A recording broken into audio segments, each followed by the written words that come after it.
I am shocked. I think CNN actually did something right for once. So CNN's journalist went and interviewed the cartel and also went down to Mexico to show what was going on ever since Trump got into office. And you'd be surprised what the cartel member has to say to Trump, a message to Trump. You'd be surprised what he has to actually say.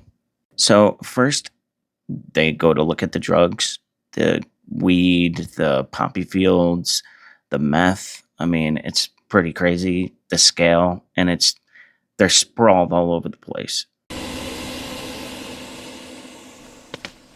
I've seen in my life. The scale of drugs here is just enormous. I'm camped up here for the next few days, just trying to destroy field upon field of cannabis. And then vehicle, and then slice the poppy to get the opium, and they start the process to get heroin. So how much heroin does a field like this produce? 2 kilos. 2 kilos. The soldiers burn the poppies and marijuana. And then they talk about the violence, which, oddly enough, it started when around Trump became president, and that's because Trump has his foot on their neck, and they're not doing very good down there. And I think they're freaking out, which is good.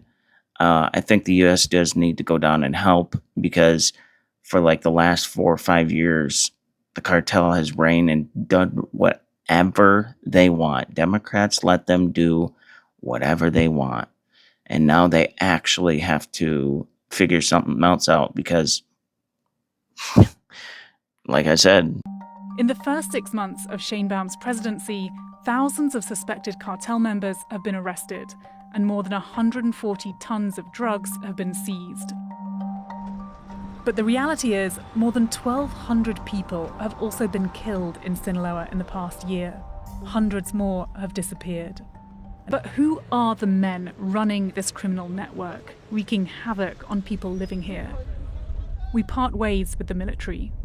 And then she goes to interview the cartel member, and you wait until you hear what he has to say to Trump. And it makes a lot of sense what he has to say. The military making a big effort to crack down on the drug production here.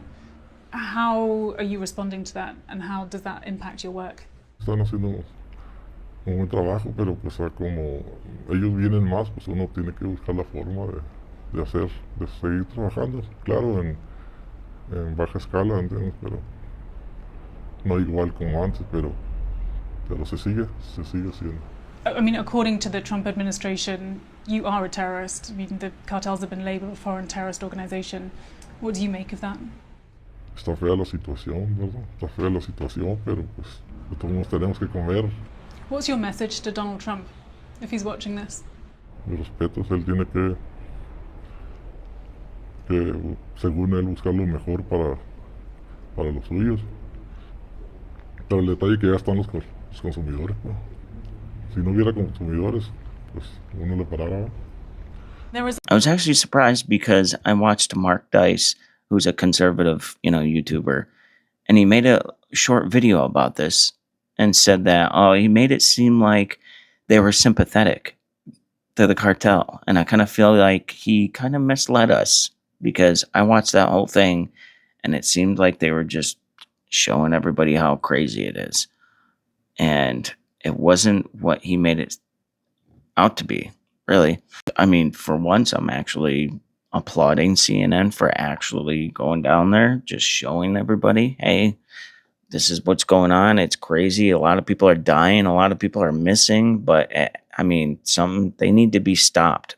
The cartel needs to be stopped, because it's affecting us here too. And like that cartel member said, if we didn't have customers in the United States, we wouldn't even be here.